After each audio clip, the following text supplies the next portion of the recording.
ସୁକିନ୍ଦା ଥାନା ଅନ୍ତର୍ଗତ ମୂଳଖମ୍ବ ଗ୍ରାମର ସୋନିଆ ପାତ୍ର ଏକ ସଙ୍ଗୀନ ଅଭିଯୋଗ ନିଜ ସ୍ୱାମୀ ବିଶ୍ୱନାଥ ପାତ୍ରଙ୍କ ନାମରେ ଆଣିଛନ୍ତି।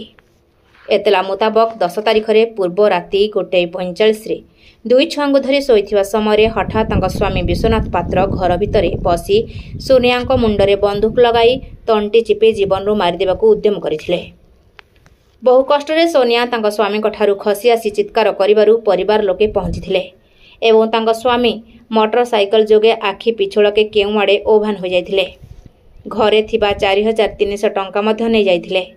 ଘଟଣାର କାରଣ ବୁଝିବାରୁ ଜଣାପଡ଼ିଛି କି ବିଶ୍ୱନାଥ ପାତ୍ର ତାଙ୍କ ପ୍ରଥମ ସ୍ତ୍ରୀକୁ ନାବାଳିକା ବୟସରେ ଉଠାଇ ନେଇ ଜୋର ଜବରଦସ୍ତ ଶାରୀରିକ ସମ୍ପର୍କ ରଖି ଭୟ ଓ ଧମକ ଦେଖାଇ ଏକ ନୋଟାରୀ ରାଜିନାମା ଦ୍ୱାରା ବିବାହ କରି ସୋନିଆକୁ 3ଟି ପିଲାର ମା କରାଇ ବହୁ ସମୟରେ ଅକଥନୀୟ ନିର୍ଯାତନା ଶାରୀରିକ ଓ ମାନସିକ ସହ ଯୌତୁକ ନିର୍ଯାତନା ମଧ୍ୟ ଦେଇଥିଲେ।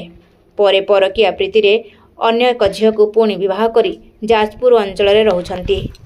ଦୁଃଖ ଧନ୍ଦା କରି 3 ଛୁଆଙ୍କୁ ନେଇ ମା ସୋନିଆ ଜୀବନଯାପନ କରିଥିଲେ। ପରେ ବଡ଼ ଝିଅକୁ ସେ ନେଇଯାଇଛି। ତାକୁ ମା ନିଜ ପାଖକୁ ଆଣିବାର ବହୁ ଚେଷ୍ଟା ବିଫଳ ହୋଇଛି।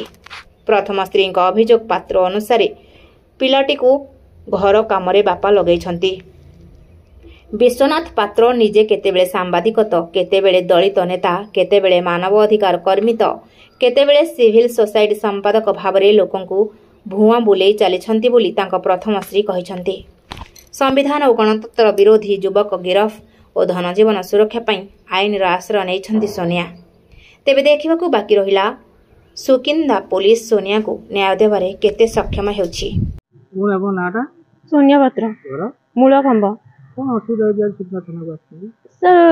କହିବା କଥା ହେଲେ ମୋ ସ୍ୱାମୀ ବିଶ୍ୱନାଥ ପାତ୍ର ଦୀର୍ଘ ହେଲାଣି 2013ରେ ମତେ ଭଲ ପାଇକି ବାହା ହେଇଥିଲେ। ମତେ ଜବରଦସ୍ତି ଶାରୀରିକ ସମ୍ପର୍କ ରଖିଲେ ଆଉ ଲୋକ ଲଜ୍ଜାକୁ ମତେ ବାହାହେଲା ପରେ ଏମିତି ଟର୍ଚର କରନ୍ତି, ମାରପିଟ କରନ୍ତି, ଯୌତୁକ ନିର୍ଯାତନା ଦିଅନ୍ତି, ବହୁତ କିଛି କରନ୍ତି। ତାପରେ ବି ମୁଁ ସବୁ କିଛି ସହିକି ରହିଥିଲି। ତାପରେ FIR ବି ଥାନାରେ ଆସିକି ଥାନାର ଆଶ୍ରୟ ବି ନେଇଥିଲି।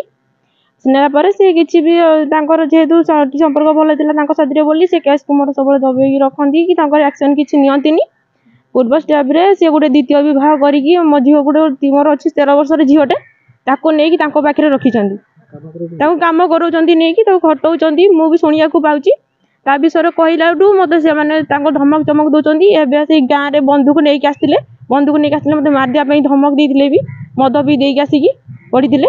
ଆଉ ଏବେ କାଲି ଗତକାଲି ରାତିରେ ମତେ ତଣ୍ଟି ଚିପିକି 1:45 ମତେ ମୋ ତଣ୍ଟି ଚିପିକି ଧରିଥିଲେ। ଆସିଥିଲେ କବାଟ ଠକ୍ ଠକ୍ କଲେ, ବାଡ଼ିଲେ। ମୁଁ କହିଲି କିଏ ଆସିଛନ୍ତି ବୋଲି କହିବାରେ ସେ ଜଷ୍ଟ ଘରେ ପଶିଯାଇକିନା ମୋ ତଣ୍ଟିକି ଏମିତି ଚିପିକି ଧରିକିନା ମତେ ମାଡ଼ି ବସିକି ମତେ ମାରିଦେବା ପାଇଁ କହିଲେ।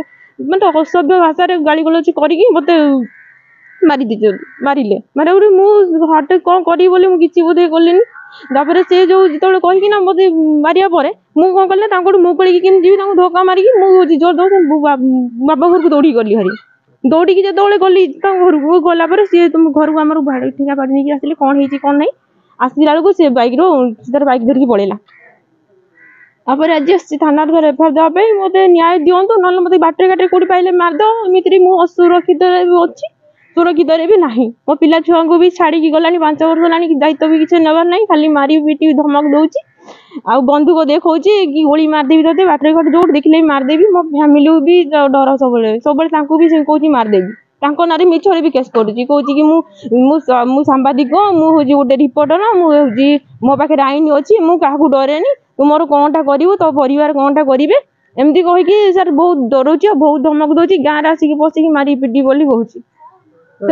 ଗତକାଲି ରାତି 1ଟାରେ ସାର୍ ମୁଁ ଜାଣି ଆସିକି ମତେ ମାରି ଦେଇଥାନ୍ତା। ସାର୍ କଣ କରିବି ସାର୍, ସେଥିପାଇଁ ବାଧ୍ୟ ହେଇକି ଆସିଲି। ମୁଁ ଚାହୁଁଛି ସାର୍ ମୋ ଝିଅକୁ ଯେହେତୁ 13 ବର୍ଷ, ସେଇ ଛୁଆଟାକୁ ନାବାଳିକ ମୋ ଛୁଆଟା କିଛି ଜାଣିନି ସାର୍, ତାକୁ ନେଇ ଖଟଉଛନ୍ତି ମୁଁ ଚାହୁଁଛି ତାକୁ ମୋ ସ୍ୱାମୀକୁ ସାର୍ ଦଣ୍ଡ ଦିଆଯାଉ। ଆଉ ସେ ଯୋଉ ଛୁଆଟାକୁ ନେଇକି ଯୋଉ କାମ କରାଉଛି କିମ୍ବା ଯୋଉ ମାରିକିନା ତାକୁ ଜବରଦସ୍ତି ରଖିଛି ତା ପାଖରେ, ତାପରେ ମୋ ସାଥିରେ ଯୋଉ ବେଆଇନ କାମ କରିଛି, ଦ୍ୱିତୀୟ ସ୍ତ୍ରୀ ରଖି ମୋ ସ୍ତ୍ରୀ ଥାଉକା ତାଙ୍କର ଆଇନଗତ ସ୍ତ୍ରୀ ଥାଉକା ଛୁଆ ପିଲା ଥାଉକା ଯିଏ ଆଉ ଗୋଟେ ସ୍ତ୍ରୀ ରଖିଛି ବାହାରେ ରଖିଛି, ତାକୁ ଆଇନଗତ ଦଣ୍ଡ ଦିଆଯାଉ। ସେ ତାକୁ କଠୋରରୁ କଠୋର ସଜା ଦିଆଯାଉ ତାକୁ। ମୁଁ ଏଇଟା ଚାହୁଁଛି, କାହିଁକି ନା ମୋ ଛୁଆମାନଙ୍କୁ ଧରିକି ମୁଁ ଯେମିତି ଖାଇବା ପିଇବାକୁ ପାଉନି, ମୁଁ ଯେମିତି ସେ ଘରେ ପଡ଼ିକି ରହିଛି ନା, ସେ କେବେ ଦେଖିପାରୁନି ନା ମତେ ଜାଣିପାରୁନି। ତାପରେ ବି ମତେ ଟର୍ଚର କରୁଛି। ତାକୁ ଆଇନଗତ ଦଣ୍ଡ ଦିଆଯାଉ। ମୁଁ ଚାହୁଁଛି ଯେ ଦଣ୍ଡ ପାଇବା ଦରକାର। ଯଦି ଏତିକି ଦଣ୍ଡ ଦେବେ ତାହେଲେ ମୋ ଆଇନ ପଦ ଦେଇକି ମତେ ସେତିକି ସାହାଯ୍ୟ କରନ୍ତୁ, ସେତିକି ମତେ ନ୍ୟାୟ ଦିଅନ୍ତୁ। ମୁଁ ଏତିକି ଚାହୁଁଛି ଆଇନ, ଆଉ କିଛି ଚାହୁଁନି। ବ୍ୟୁରୋ ରିପୋର୍ଟ, ପ୍ରୟାଗ ଖବର।